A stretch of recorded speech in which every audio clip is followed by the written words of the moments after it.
I'm Stephanie, and welcome to Wine Club. This is a playlist where I drink good wine while I whine about a bad book.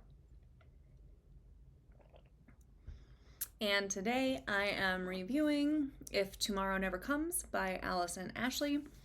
Do want to give a warning, there are going to be spoilers in this review. If you want a spoiler-free version of this review, please watch my What I Read in December video. And as I say in all my reviews, this is solely about the book and not about the author as a person. I'm sure she is absolutely lovely, but let's go ahead and see what this promised. Live in love as if every day is your last. Uncertain of what tomorrow brings, Elliot Holland decides to live it up, on the eve of a stem cell transplant to treat her leukemia. It's destiny when she crosses paths with the handsome and charming Jamie Sullivan. The chemistry is magic. So is a beautiful evening that ends with a bittersweet kiss goodbye and no expectations of ever seeing each other again. 1 year later, Elliot's future looks good. Her cancer is in remission. Her career in graphic design is taking off. And she's finally met Carly, the young woman whose stem cell donation gave Elliot a second chance at life. Then, in a twist of fate both blissful and unfair, she meets Carly's boyfriend. It's Jamie, the man Elliot kissed like it was her last day on Earth. Neither of them has ever forgotten it. Now, the most difficult decisions of all lie ahead. Whatever risks there are to the heart, one need wins out, to grab hold of everything that can make someone feel alive again. Okay, so the story idea here is absolutely solid. I think I got this in one of my Lit Love book boxes because I was like, ooh, that's a cute premise. Like, this sounds really fun. And again, if you know me, you know romances are not the thing I gravitate towards. So I was really excited for this because I'm like, this sounds pretty fucking cute. Unfortunately, this is not enough of an idea to carry a book. Their meet cute is absolutely adorable. The conflict and stakes, believable. At first. The themes, they should have resonated.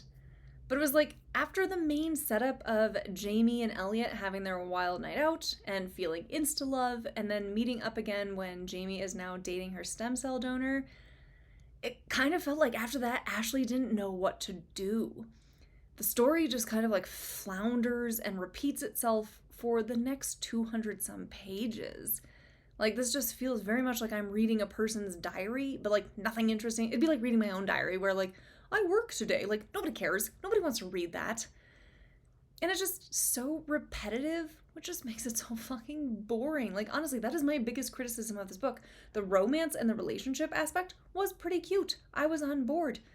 Just the rest of it is so boring and so drawn out for no reason.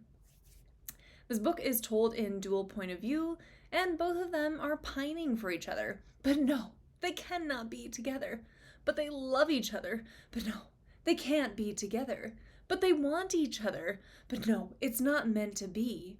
They're soulmates, but they can't be together.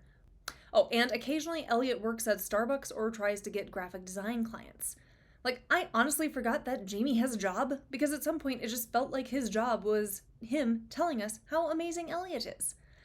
Like, I think this book needed some help with its subplots and other threads, because after like 50 pages, the main thread is boring as hell because it's just so repetitive and neither of them are going to do anything about it.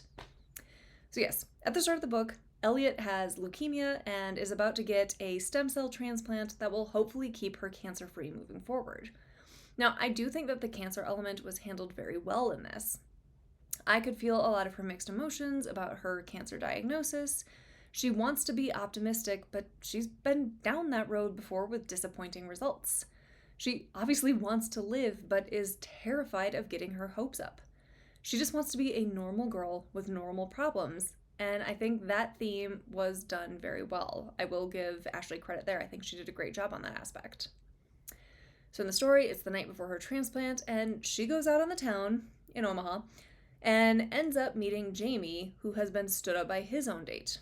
Which I do have to wonder, like, why did his date never show? Like, he seems like the perfect guy who is the most attractive man to ever exist.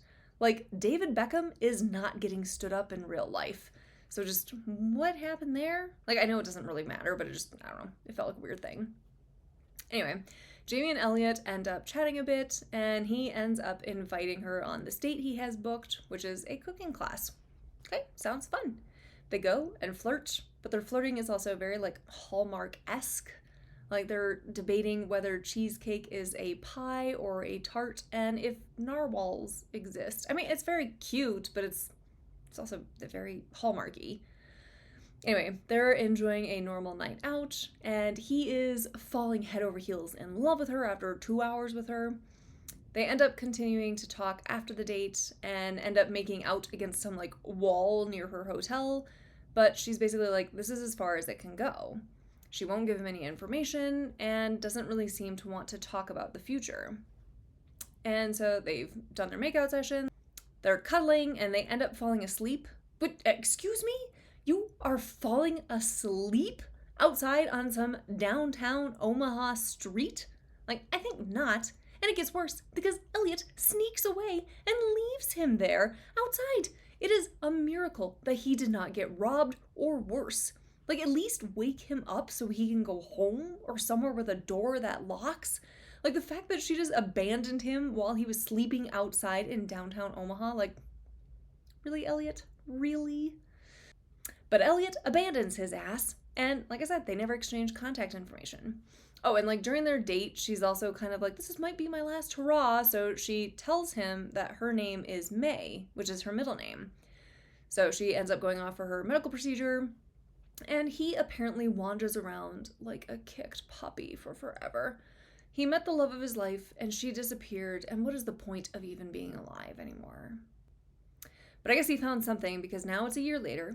Elliot is feeling really good, the procedure went well, she's still in remission, and she is ready to go live her life.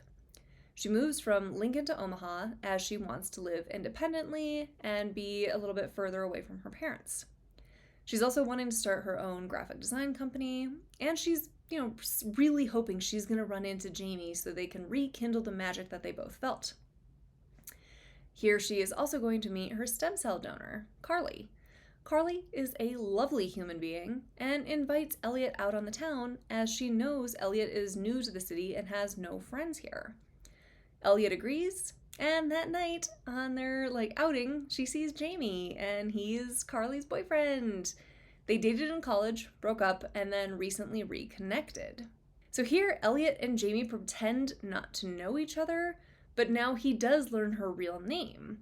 He's kind of miffed that she gave him a fake name, and she feels terrible about it. She feels like a real bad girl. Please, I had a whole fake-ass identity when I was in my early 20s that I would give to guys at the bars when I was not interested. I would tell people my name was Jenna. It's not that big of a deal. But I guess it is, because she's so naive and innocent. Oh, she just feels so terrible that she told him her name was May. And that's why he's also mad, because obviously he couldn't find her since he didn't have her real name. But they both act like this is the first time they're meeting, and then start to avoid each other. Carly at this point introduces Elliot to Steven, who is a cute guy and single, and Elliot tries to Piper her way through the situation. By that, I mean Piper Halliwell in Charmed in season 2, where she tries to get over Leo by dating neighbor Dan when it's blatantly obvious that this is not going anywhere long term. Now at the same time, Jamie is also Pipering his way through this as Carly is his neighbor Dan. Carly and his relationship is comfortable, easy, and convenient, but he's always finding himself thinking about Elliot all the time.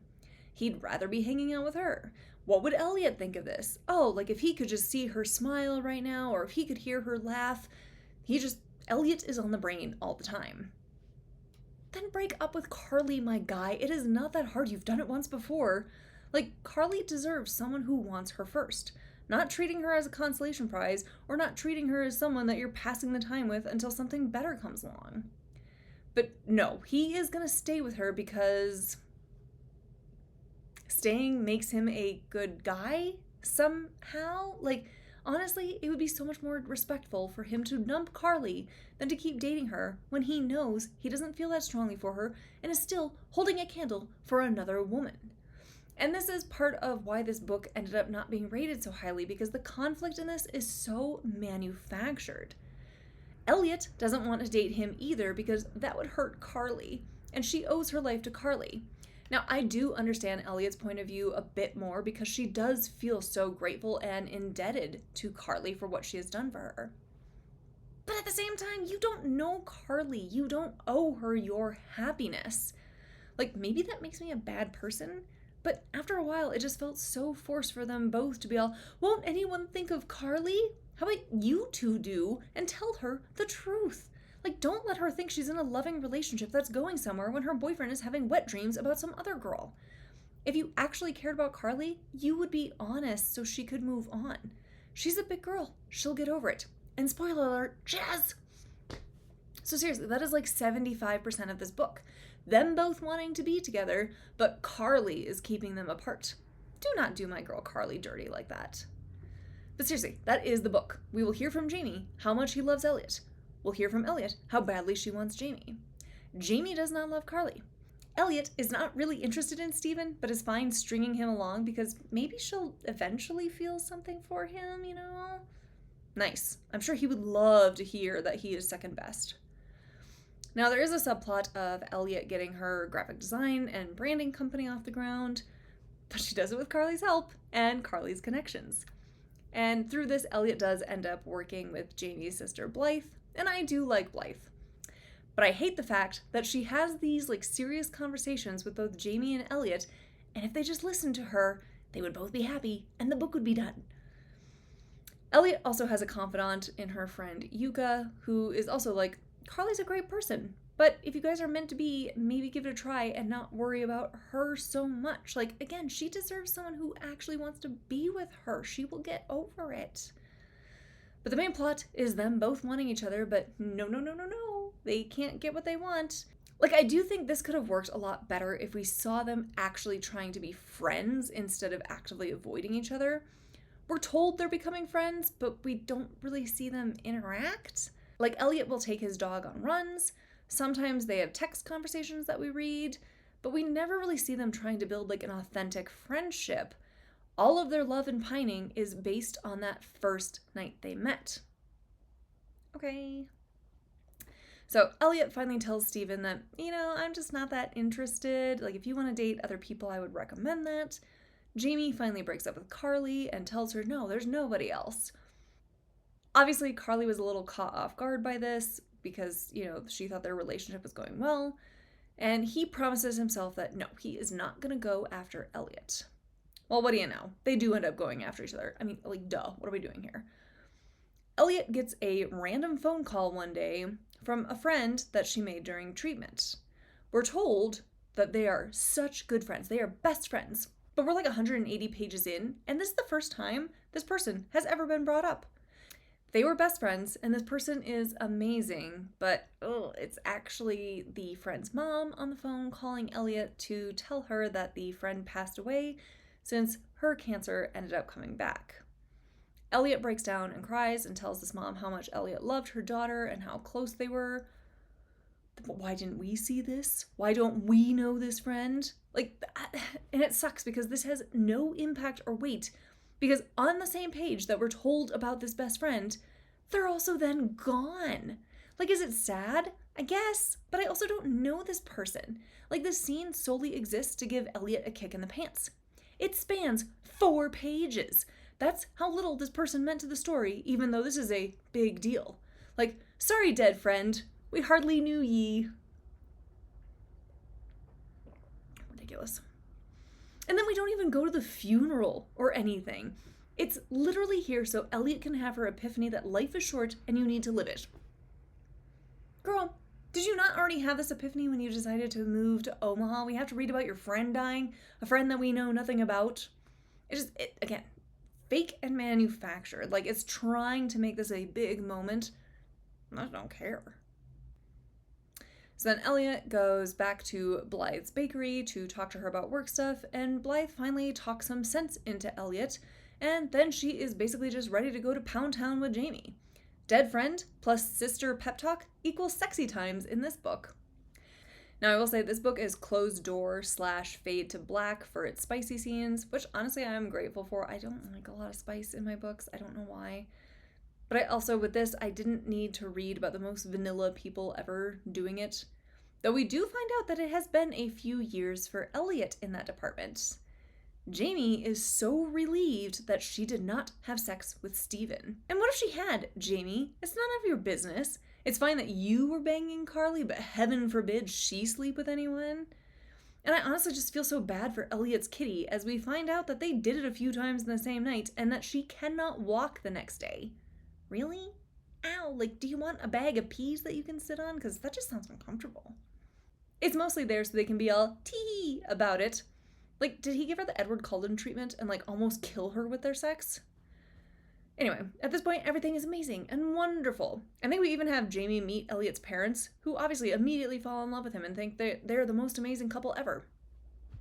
This whole, like, meeting of the family, it, like, is fine, but it doesn't really progress the plot or introduce any conflicts. Again, this book is pretty boring. Like, things are just happening. This is a diary. These are just scenes.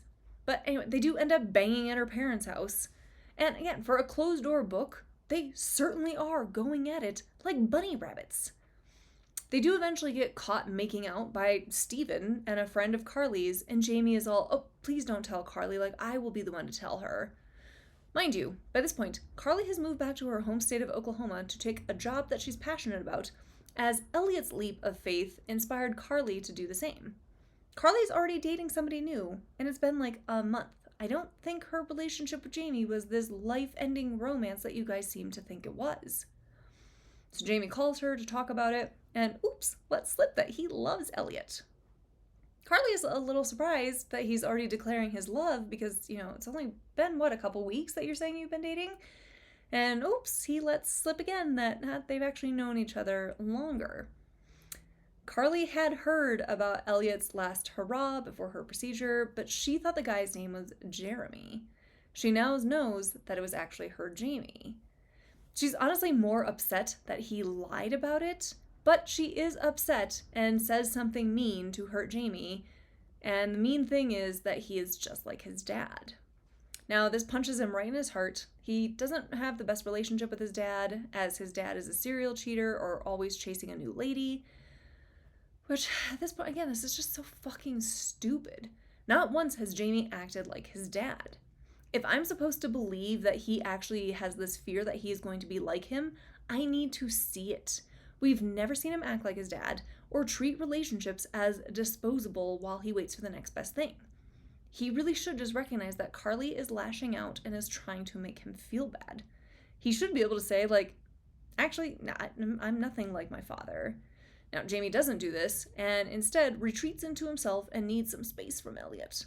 Third act conflict. Nice to see ya. So while Jamie is off sulking, Elliot gets a call saying that something is up with her monthly blood test. Come to find out, like, her transplant results are kind of fading, so she's going to need another donation, preferably from Carly. Now at this, Elliot is all, Carly hates me and won't donate again, which Carly does not hate her and indeed does end up doing a second donation. We also have a scene here of Elliot attending a cancer survivor support group. Again, it's just another thing that is there, but it doesn't have any weight. We don't spend any time on it. It doesn't really seem to have any impact. Like, I mean, great, she's making connections and finding support from people who understand. But this lasts 3 pages. It's there to introduce someone who will become close with Elliot, but we're not going to be there to see when that relationship actually blossoms. Cool, I'm glad we're taking the time for this. So Carly does end up giving Elliot what she needs. Jamie rushes to be by her side and apologizes for being an idiot, and all of a sudden it's 2 years later, they're living together and life is perfect. Jamie comes home and tells Elliot that, guess what? Carly got engaged. So she's obviously moved on from Jamie and doesn't hate Elliot. Then Jamie proposes. How romantic! He had to wait until Carly was engaged for him to be able to do the same. Like, I honestly half expected a quick point of view from Carly, basically being Regina George, like, why are you so obsessed with me? But whatever, we're at the end, so hurrah. I mean, for a 300-page book, it feels like nothing is ever happening. Or things are happening, I just don't care. It's boring. The conflict and drama arises because both Jamie and Elliot are fucking drama llamas and make mountains out of molehills. Their problems are not problems. These guys are the nicest people. And that hurts the book because in Ashley's haste to make them good people, Jamie and Elliot are potatoes. They are bland. They're such good people, and there's nothing wrong with being a good person. Obviously, that is what we are supposed to learn from like pieces of art and books and literature, how to be a better person. But it makes it really boring. They really have to find a way to force some like conflict into this because they just won't do anything wrong, rash, or impulsive. Though Jamie at some points does have some thoughts that I found weirdly creepy and obsessive. Like, again, did this start out as Twilight fanfic? But he's both Bella and Edward? We're like 50 pages in, and in his point of view, we get a flashback to 11 months earlier. Like, I just have to read this to you.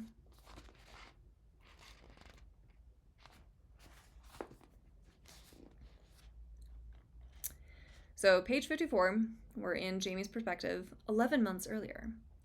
2 weeks had passed since May disappeared from Jamie's life, and he was not okay. He didn't smile as much, slept like shit, didn't feel like going out with friends, and even skipped Tuesday dinner with his mom. Regret followed him around like one of those rain clouds constantly hovering over Eeyore, a companion as pitiful as it was unforgiving. The gravity of losing her hadn't fully hit until the following morning, after the days of such a perfect evening cleared like fog after the sun came up.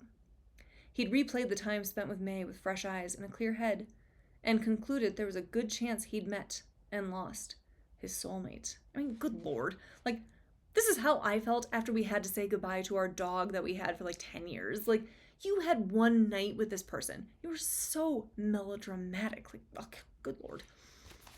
And then there's also this on page 133. So Elliot is going to go for a run because, coincidence of all coincidences, they live in the same apartment building. He sees her and he's like, he sees her and she's going to go on a run. He frowned. It's almost dark. She angled her head, eyebrows lifting. I see that. Part of his brain tried to interject. This wasn't his business. You shouldn't run out here by yourself at night. There are lights everywhere. Yeah, but just outside the path, dark corners and bushes lurked everywhere. Countless places for someone with nefarious intentions to hide. And if she had earbuds in, unaware of her surroundings, he didn't like it one bit. Basic facts pointed to a woman in that kind of situation being less safe than a man. It sucked, but that's how things were. He'd have felt the same if it were any woman in this scenario. Probably. Like, yes, he has a right to be concerned, and yes, she is a woman in a big city, but it is her life. If she wants to go for a run, let her. Because again, he'd probably feel the same way if it were any other woman. Really, Jamie? It's probably fine if other women get attacked by men hiding in the bushes, but not your precious Elliot. Ugh. And then again, we have later in the story, when he finds out that Elliot needs Carly's blood again, he's basically I'll call her and make her do it. Her part's easy. It's not dangerous. She has to do it. Actually, Carly doesn't have to do it. I wanted to warn Carly that this time it would be Jamie himself hiding in these bushes and dark corners, waiting to chloroform her and drag her to the medical center so that Carly can get her blood. And it's stupid because Carly is not the villain that you want her to be. You are just being really aggressive here, Jamie. Telling another woman what she has to do with her own body? Dude, what are we doing here? And it just bears repeating that it feels like they place so much emphasis on that perfect first night that it feels like they're more infatuated with their meet cute and the fantasy of that perfect person who got away rather than actually loving who the person is in real life, because we don't really see them build that relationship. We go from perfect night to avoiding each other because they know they both want it bad to being together and it's perfect all the time. Again, there's an idea here for a cute story. I don't think this was enough to sustain a full-length book when you're not willing to make your characters do bad things, or we don't have enough subplots to build it out. Because in this, the plot then moves at a glacial pace, and it feels like nothing is happening or moving the plot forward. Things are just happening as they would in real life. It's a super nice story about super nice people, and it doesn't make me feel anything. We don't see them grow. We don't see them change. And the story is supposed to be about making the most of the time you have. I should feel something. Like on the back cover, it says, "Live and love as if every day is your last." That's a great sentiment. Could we have seen more of that throughout the book? Could that seed have been planted earlier? Like, truly, I was going to give this 2 stars because I can tell that the author really cares about this story and these characters. And I do appreciate the fact that it didn't pull a miscommunication trope, overheard conversation that was misconstrued, or a third act breakup over something stupid. But this was ultimately just pointless and way too slow. I did finish it, but I was skimming the last 50 pages because I'm just like, what are we doing here? I hate to say it, but I ended up giving this 1 star because nothing really happens in this. This is mind-boggling boring, and I'm sorry to say, but it is just too sugary sweet. This is if cotton candy decided to become a book. I had really high hopes. Like, honest, this kind of reminded me of Passion Project, but I forgot the passion and the fun projects. Like, again, this is a diary. I don't know what this is. Okay, that about wraps up this review. If you have any recommendations for good romances, I'm still in the hunt for a really, really good one. Please leave your recommendations in the comments below. Otherwise, I will see you next time at Wine Club.